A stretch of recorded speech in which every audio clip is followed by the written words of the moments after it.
strategy is business development and attraction. And I really want to talk about this for Sarnia-Lambton. You know, driving economic growth, as we heard from Michael, is really, really important. And we need to think about how are we going to grow forward. And flying home last night, I was thinking about what I might say today.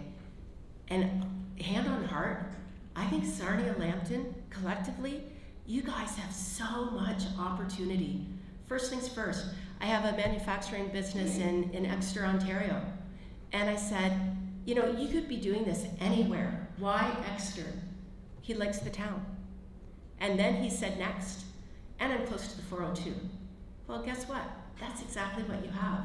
And in terms of growing business and attracting new business, you guys are in such a sweet spot in this province. I had a business associated with value-add processing in the agri-food industry here in commodities. You might be familiar with what I'm about to say. You know, they were tired, I'll put it this way, they were tired of shipping bins of soybean, raw soybeans out of the field over to Asia for processing. And Martin Vanderloo would say, why can't we do this here at home in Ontario? Why can't we do this in our own backyard? Well, his first kick at the can, so to speak, was building a processing plant south of Godrich in Central Huron. But guess what? When he was costing everything out, I know we have somebody from Enbridge here, and this is where the case study is going to come into play that I referenced earlier.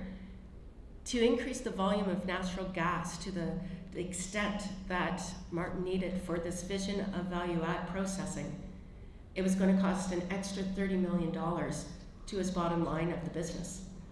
Just because natural gas is already going to Godrich, but based on the volume of processing those soybeans down to protein flakes that are used and are in such demand around the world, that 30 million extra was a little bit too much. So guess where he's building? He's building here in Sarnia-Lambton. That's great news. And why? Why is he building here? You've got the sweet spot for natural gas, ladies and gentlemen.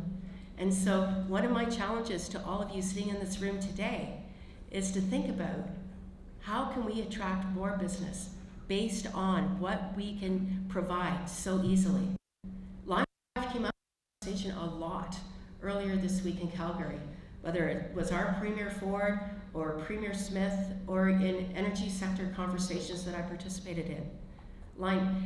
It's in the courts right now. There's some concerns, about the future, but that ebb and flow kind of correlates to the election cycle in Michigan as well. But honest to goodness, you're not going anywhere. You're the gateway to natural gas, and be thinking about what kind of businesses can we be attracting because of that. And I'd be excited by that. I don't use that word excited on easily, and I'm genuinely excited by what you could realize here. It also means when we talk about our second pillar of the strategy, business development and attraction, it means supporting communities and other economic development partners. And that's why, Carrie, I applaud you for having BDC here. We need to be opening doors to equity. Fike, that I always lament the fact that it's so hard to get equity to support business. And the whole gamut right through to debt financing and things like that. But it's a reality that we can't be shy about. It's a reality that we need to embrace because there is opportunity to grow. Other things we've been doing, we're growing skilled trades, specifically here in Sarnia-Lambton. You've received funding for innovative programming to attract women, particularly to the skilled trades, and through the Skills Development Fund, Minister Piccini's fund. And over $290,000 was announced to support Women Building Futures, which offers pre-apprenticeship training in the fields of automotive service technician and heavy equipment technicians. Having people in these skills signals the two businesses that we are indeed open for business, and our rural communities are the place to acquire those skills. And we want to grow our rural workforce as well. That's the third pillar in our strategy. Programs under this pillar will help grow local talent, raise awareness to job opportunities in small town rural Ontario, and support workers in obtaining skills needed to succeed. And one example would be the Ministry of Education's high skilled major, and there are so many other programs. We see programs across government that are in place to reverse the trend of youth leaving their rural communities. In Huron and Bruce, we would say one of our greatest exports through the years was our young people. And now we want to keep them, and we want to demonstrate that the quality of life that they enjoyed growing up can certainly be achieved in their future as well. So we're showcasing, and again, we're not being shy about saying rural Ontario is where we need to be in terms of opportunity and a proud future. So another thing I want to talk about just in closing is what Bob alluded to as well, the Rural Ontario Development Program. And Bob, thank you so much for making the trek to Clinton that day. It was a big day. And it's where we announced a doubling of funding from the province to enable programs that matter, specifically targeted to small town and rural communities. And it is, the Rural Ontario Development Program is truly the heart of our strategy. And everything we do through this program goes back to support the three pillars I just spoke about: business development and attraction, retaining workforce, and safe and strong communities. And I'm really pleased to share with you, we've got an amazing dynamic field team at the Ministry of Rural Affairs, and we're here to support applicants and accept applications from municipalities, not-for-profit organizations, and Indigenous organizations who apply for the investments. My understanding is we announced this just a couple of weeks ago, and we already have one application in, and there's 150 downloads from across the province, and so we're going to be having at least 151 applications to this program in this particular intake. Another thing we heard loud and clear from municipalities and communities is they wanted certainty, and that there were defined intakes for this funding as well. And because of that, we responded, and I'm very pleased about that as well. We look forward to seeing a new wave of applications through to September 12th. Or how about, I add another 12 days. How about September 24th? And I'll repeat that. So the intake for this particular window is now through to September 24th.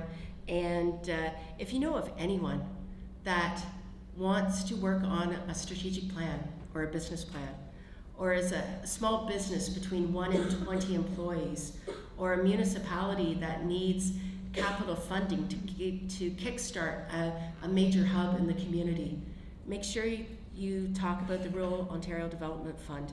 I want to talk about the strategic planning aspect for a moment. During my tour, I heard loud and clear that there are some municipalities, just like I have home in Huron Bruce, that never are in a position to apply for shovel-ready projects because they haven't been in a position or have the funding to get ready for those shovel-ready projects. And so one thing I was adamant about as we modernized the Rural Ontario Development Program was that we build in a stream that enables communities to plan. And I'm really proud of that, and I'm hoping that there's a huge uptake and recognition in that regard. So there's so much to do, and hopefully the Rural Ontario Development Program will continue to grow as well. Between you, me, and the fence post, I want to see it incredibly oversubscribed, so get those applications in. And again, another thing we're doing in partnering with the Ministry of Economic Development, Job Creation and Trade, specifically through support for small businesses and Associate Minister Nina Tangri, we want to be supporting our small businesses in small town rural Ontario as well.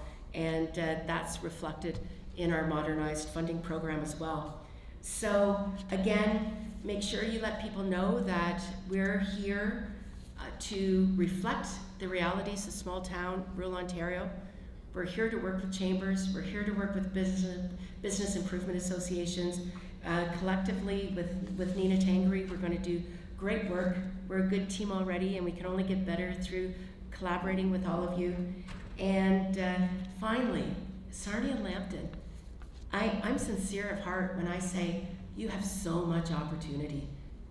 Just open your hearts, open your minds. Don't take no as an answer the first, second, fourth time around. Keep going at it, and show yourself, shine.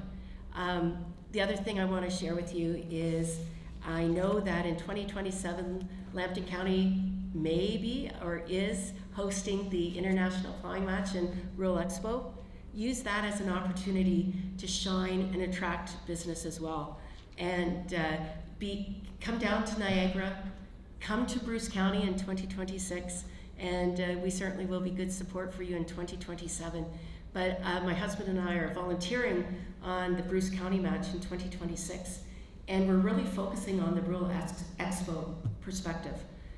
We're truly going to be a tented city again, but we're rooted in agriculture, but we recognize our rural communities are so much more diverse than it was over 107 years ago when the first match was held. So think about defining who you want Sarnia-Lambton to be, and take every opportunity to showcase it during the IPM and Rural Expo as well. So I'm just a call away. Carrie knows where to find me, and or my mom, and then people find me through her. But with that, it's a pleasure to be here with each and every one of you today. I hope I've inspired some thought, some confidence in your provincial government, and most importantly, in your local member of provincial parliament. We're a great team. I'm proud to have Bob by my side as Parliamentary Assistant for the Ministry of Rural Affairs. And ladies and gentlemen, we look forward to demonstrating that small town, rural Ontario truly is the place to be. With you, we'll work together. Thank you.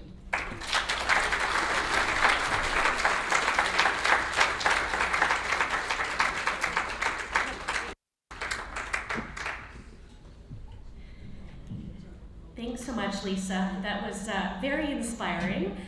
Rural Ontario is very lucky to have you. We couldn't ask for a better person to lead this new ministry, so thank you. So my understanding is that lunch is ready. I can smell it. It smells delicious. So please help yourself. We're going to come back here in about 45 minutes, and we're going to start our panels.